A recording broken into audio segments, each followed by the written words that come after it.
Syafaat secara umum itu adalah sujud. Jadi jangan dikira bahwasanya sujud itu merupakan perkara biasa dari bagian dari sholat. Memang betul bahwasanya sujud itu merupakan bagian dari sholat, tetapi sujud itu bukan hanya perkara bagian dari sholat, tapi sujud itu adalah bagian dari salah satu perkara yang bisa memberikan syafaat dalam kehidupan kita di akhirat. Ya. Karena kita mendapati dalam hadis yang panjang riwayat Muslim, Rasulullah Shallallahu Alaihi Wasallam itu bersabda, Innallaha harrama 'alan nari an ta'kula min asari sujud. Allah itu memberikan perintah kepada neraka supaya neraka tidak pernah mampu membakar wajah yang pernah dipakai bersujud kepada Allah.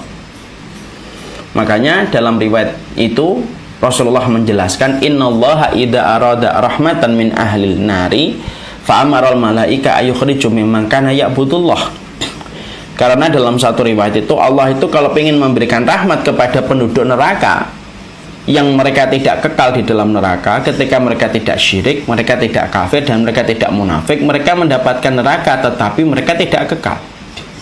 Allah ketika ingin memberikan rahmat kepada penduduk neraka, maka Allah menyuruh para malaikat, keluarkanlah di antara hambaku yang beribadah kepadaku dan dia tidak pernah berbuat syirik sepanjang hidupnya, cuma dosanya lebih banyak daripada kebaikannya. Mereka ada di dalam neraka.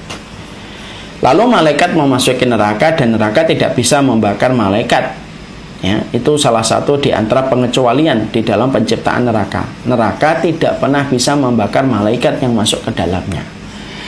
Maka kemudian fa'amarul malaika ayukhriju mimman kana ya'budullah. Maka malaikat itu disuruh oleh Allah untuk mengeluarkan siapapun mereka yang berhak mendapatkan rahmatnya dari Allah, dengan catatan mereka adalah orang yang berbuat tauhid, mereka beribadah kepada Allah dan tidak pernah berbuat kesyirikan. Maka malaikat masuk ke dalam neraka dan mengeluarkan setiap orang yang berhak mendapatkan rahmat dari Allah. Dan bagaimana para malaikat itu membedakan antara mereka yang berhak mendapatkan rahmat dan orang yang tidak berhak mendapatkan rahmat di dalam neraka? Maka ternyata adalah cara malaikat itu membedakan simpel.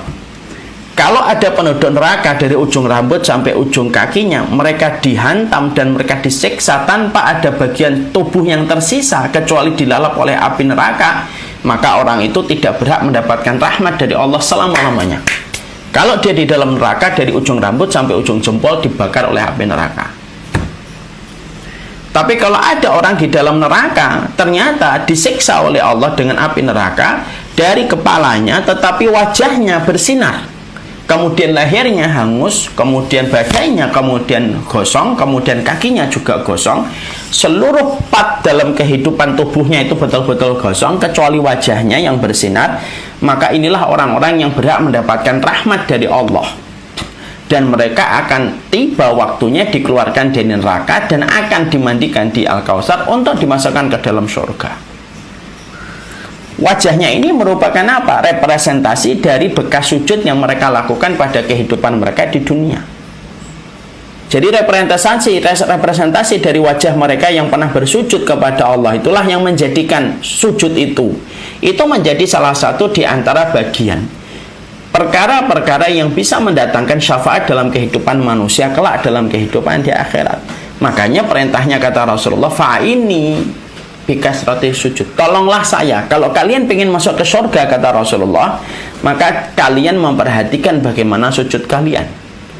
Ya, makanya para ulama lalu mengatakan bikasrati sujud, memperbanyak sujud itu memiliki dua makna. Satu makna memperlama sujud kita dan diresapi setiap kita bersujud. Yang kedua yaitu memperbanyak sholat-sholat sunnah, di mana sholat-sholat sunnah itu di dalamnya banyak sujud. Dan itu merupakan perkara yang bisa memberikan syafaat dalam kehidupan di akhirat, yaitu adalah sujud. Makanya ketika kita bersujud, setiap kemudian kita sudah mendaratkan tangan kita ketika akan bersujud, tolong difahami, diresapi makna. Sujud bukan hanya bagian dari sholat, sujud bukan hanya bagian dari rukunnya sholat, tapi sujud itu akan menyerap cahaya di wajah kita, di mana cahaya ini tidak akan mampu dipadamkan oleh api neraka. Hatta api neraka pun tidak akan pernah mampu, hatta api neraka pun tidak akan pernah mampu, hatta api neraka pun tidak akan pernah mampu untuk membakar wajah yang pernah bersujud kepada Allah. Ya. Maka ini kemudian yang kita harus mengerti, ini yang kita harus pahami. Ya. Ya.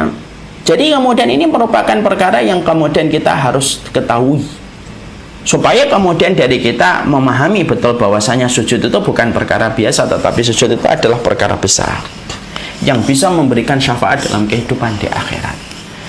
Makanya kemudian ada salah satu sahabat namanya Rabi'ah bin Ka'ab al-Aslami yang kemudian berkata kepada Rasulullah, "Ya Rasulullah, ini murafaqataka fil jannah." Ya Nabi, saya itu pengen menemani kamu nanti di surga. Tapi Nabi kemudian mengatakan, "Fa'inni ala nafsika bikasrati sujud." Tolong saya, kalau kamu pengen menemani saya nanti di surga, maka tolonglah dirimu. Kemudian maka tolonglah dirimu, ya, tolonglah dirimu dengan engkau memperbanyak sujud.